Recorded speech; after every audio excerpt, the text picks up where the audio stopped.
Bonjour, je suis avec Marion Audet-Kajiralé. Marion, bonjour. Bonjour.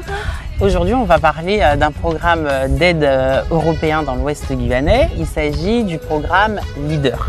Donc, LEADER, qu'est-ce que ça veut dire? Ça veut dire liaison entre action de développement de l'économie rurale, j'ai bien dit. Exactement, oui. Et vous, Marion, vous êtes coordinatrice, animatrice GAL Ouest. Qu'est-ce que c'est? Je vous laisse nous en dire plus. Exactement. Bonjour déjà, oui. Alors le GAL, il faut déjà expliquer ce que c'est le GAL. Le GAL, c'est le groupe d'action locale. Et en effet, donc c'est la CCOG qui porte ce GAL et qui va mettre en œuvre une stratégie sur le territoire de la CCOG. Alors CCOG, pour nos téléspectateurs qui Alors ne c'est la savent pas, communauté de communes de l'Ouest guyanais. qui regroupe un certain nombre de Qui regroupe 8 communes de l'Ouest. Exactement. Exactement. Paparichton, Maripasoula, Saül, Grand Santi, Santi, Apatou, qu'on salue d'ailleurs. Saint-Laurent, Awalaya-Limapo. Et donc en fait ce programme, il est destiné aux porteurs de projets. Donc des porteurs de projets associatifs, des entreprises, des collectivités même, et qui doivent suivre une stratégie en fait.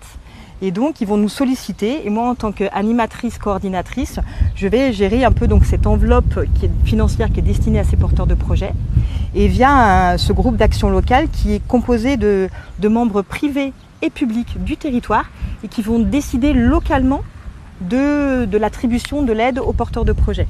Donc c'est ça qui est intéressant, la décision est vraiment locale. Comment ce programme répond aux spécificités du territoire? Alors c'est vrai que déjà il est local, je crois que c'est déjà très important, et la stratégie a été faite en fonction des besoins du territoire surtout. Donc les porteurs de projets vont répondre à des fiches actions sur des thématiques précises et qui sont vraiment des thématiques liées au territoire de l'Ouest. Quelles sont justement ces thématiques liées au territoire de l'Ouest? Alors sur le programme européen qui vient de se terminer là en 2024, qui était de 2016 à 2024, il y avait 4 grandes thématiques. On avait donc la thématique sur l'agrotransformation, une thématique sur le tourisme, la troisième qui était les services de proximité et l'animation de locale, qui a touché beaucoup de porteurs de projets justement, et la dernière qui était liée au patrimoine culturel et naturel. Alors patrimoine culturel, naturel, on ne cesse de le dire, on tourne à Awalaya-Limapo, et j'imagine qu'il y a eu beaucoup de porteurs de projets sur ce territoire. Alors oui, sur la commune d'Awalaya-Limapo, c'est vrai que petite commune, mais qui a touché beaucoup de porteurs de projets, des privés. Sur toutes les thématiques. Sur toutes les thématiques, des privés, des associations, des entreprises, la mairie d'Awalaya-Limapo qui nous a beaucoup sollicité. Et donc on a eu des projets, notamment pour la mairie d'Awalaya, de la Nuit du Samboula, les Jeux Kalinia ont été en partie financés par le programme LEADER. Des entreprises comme un photographe, une épicerie, une sandwicherie aussi qui a été financée, et des associations sur des programmes d'animation pour les jeunes de la commune. Marion, je vous propose de regarder avec moi un reportage chronique du Maroni sur le fonds LEADER. C'est un reportage qui est signé Franck Chassanon et Anej Saadeo. C'est une entreprise artisanale de distillation d'huile essentielle. C'est une entreprise de prestation de drones. C'est une société qui a pour but de promouvoir en fait le bien-être. Mama Bobby, c'est une structure qui a plus d'une trentaine d'années et qui évolue donc entre Apatou, enfin sur toute la vallée du Maroni, et aussi dans un cadre transfrontalier.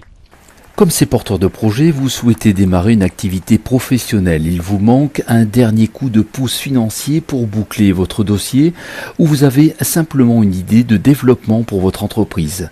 Depuis 2016, chapeautés par la CCOG et la CTG, 78 porteurs de projets de l'ouest de la Guyane ont pu bénéficier d'aides européennes sur une enveloppe financière qui peut aller jusqu'à 100 000 € par projet. C'est une volonté politique très affichée, en tout cas très ferme, donc de la communauté de communes de l'Ouest guyanais de porter ce dispositif, parce que ça permet de répondre à un vrai besoin de nos territoires ruraux notamment, en termes de diversification d'activités dans ce monde rural. C'est la création d'emplois, parce que la plupart des porteurs de projets au départ, donc ils commencent avec leur propre emploi déjà de créer, et petit à petit les projets prennent de l'ampleur. Pendant 5 ans, les porteurs de projets ont pu ainsi être accompagnés par l'équipe du groupe d'action locale, le GAL. Une aide qui rassure, même si le montage financier reste difficile lorsqu'on débute. Si on n'est pas autonome, c'est difficile. C'est très difficile, oui, pour partir comme ça, parce que c'est un parcours du combattant et ce n'est pas facile. Il y a la gadoue, il y a tout à traverser. Mettre un pas devant l'autre, c'est pas évident parce qu'on ne sait pas si c'est faut mettre le gauche ou le droit. Donc il faut tout faire en même temps, il faut faire de la communication, il faut travailler, donc faire ce qu'on sait faire. Il faut apprendre à faire ce qu'on ne sait pas faire, comme par exemple la comptabilité et tout ça. Il faut être sur tous les fronts en même temps et accepter de se tromper, mais pas trop. Et surtout ne pas se décourager.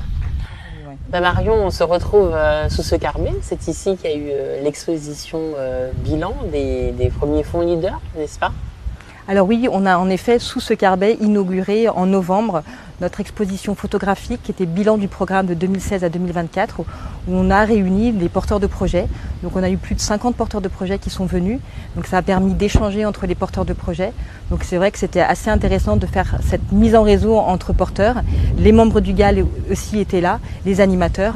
Et donc c'était en effet en novembre et ensuite cette exposition a été itinérante et elle est passée sur toutes les communes de la CCOG et aujourd'hui elle va partir en avril à Grand-Santi. Elle termine son circuit à Grand-Santi. C'était l'occasion d'être tous ensemble.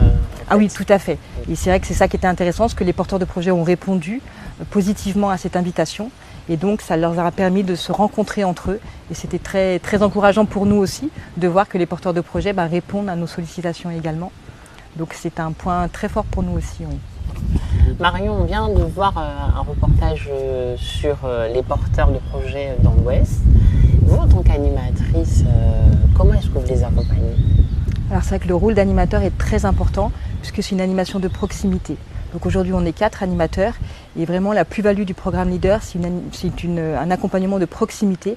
Donc on va vraiment vers les porteurs de projets et on les suit dans le montage de leur dossier et tout le long de la vie de leur projet jusqu'à la clôture de leur projet et même après. Et c'est ça qui est très important parce qu'on est vraiment en présence avec eux régulièrement. On va voir un porteur de projet presque 10 fois dans tout le suivi de son projet. C'est ça qui est très important et c'est ce qu'on souhaite évidemment continuer pour accompagner au mieux nos porteurs de projets. On peut parler d'un accompagnement sur mesure. Exactement, oui vraiment, et sur mesure et au cas par cas en fonction des porteurs de projets, entre un entrepreneur privé, une association et même une collectivité, parce qu'on accompagne aussi les collectivités, les mairies. Donc c'est vrai que l'accompagnement exactement, il est sur mesure en fonction des porteurs. Alors je tiens à dire aux téléspectateurs qu'on n'est pas très loin de la mer, sous le carnet communautaire, il y a du vent, c'est plutôt agréable, n'est-ce pas? Oui, tout à fait. Du coup, Marion, quels sont les projets qui sont les plus sollicités? Dans quelle catégorie de projets on va avoir le plus de porteurs? Alors on avait donc 4 thématiques sur cette programmation et une grosse thématique est sortie du lot, c'était les services de proximité et l'animation locale, puisque ça permettait aux entreprises de créer un nouveau service sur leur commune. Ça peut être un menuisier, une épicerie, même un gîte touristique, donc on a été très sollicités. Et également l'animation de proximité pour les associations. Donc on a eu beaucoup de programmes d'animation portés par les associations sur toutes les communes, à destination de la jeunesse, à destination des enfants. Et ça c'est vrai qu'on a eu quasi 3/4 des projets portés sur cette thématique. Donc vraiment des projets sur tout ce qui est service de proximité, c'est vraiment la thématique phare. Oui, complètement. Et dans les collectivités, c'est plutôt quel type de projet? Alors on n'a pas eu beaucoup de projets de collectivités et donc c'est intéressant aussi parce qu'on a eu beaucoup de porteurs privés qui nous ont sollicités. Mais dans les mairies, on a eu quelques programmes d'animation, notamment pour la mairie d'Awala-Yalimapo, puisque vu qu'on est à Awala, un programme d'animation sur 3 ans autour du pays d'art et d'histoire qui a été financé. Et labellisé. Exactement, voilà. Après on a eu des collectivités comme la mairie de Mana qui a aménagé le marché nocturne via le programme Leader. Oui, un service supplémentaire pour la population exactement. Et en association avec des porteurs de projets comme des associations qui animent le marché ou des entreprises qui s'installent au niveau du marché. Alors Marion, quel est le bilan de ce programme Leader en 2024 et qu'est-ce qui se prépare en 2025? Alors le bilan de ce programme sur ces 7 dernières années est très positif, je ne le cache pas, puisqu'on a eu à peu près 80 porteurs de projets qui ont été financés, ce qui représente à peu près 3,5 millions d'euros pour le territoire de l'Ouest, donc c'est quand même une belle enveloppe. Et beaucoup, surtout 75% de ces porteurs étaient des porteurs privés. Et ça, je trouve que c'est très encourageant pour le territoire et c'est ce qu'on souhaite sur le nouveau programme, encourager davantage que les associations, les entreprises puissent nous solliciter. Et donc justement, il y a un nouveau programme qui va démarrer. Donc la CCOG porte un nouveau programme sur les 5 prochaines années. Et là, ce qui est intéressant, c'est qu'on a une très grosse enveloppe, on a presque 8 millions d'euros, et puisqu'on a 2 programmes de financement à gérer, le programme Leader et une autre enveloppe sur du FEDER cette fois, mais toujours géré par le GAL. Oui, des fonds européens. Oui, toujours des fonds européens, mais c'est toujours géré par le groupe d'action locale. Et là, on étend sur toute la CCOG. Quel est le message, Marion, pour les porteurs de projets ? Alors le premier message, c'est vraiment de venir rencontrer notre équipe, l'équipe du GAL. On est 4 animateurs, et donc 2 à Maripasoula, 2 donc à Mana, pour qu'on puisse vous accompagner, associations, entreprises, collectivités, pour vous accompagner dans le montage de votre projet. On n'a pas démarré, mais ça sera pour bientôt, et on est sur un programme sur 5 ans. Donc vous avez encore 5 ans, les porteurs de projets, pour pouvoir nous rencontrer jusqu'à fin 2028. C'est super.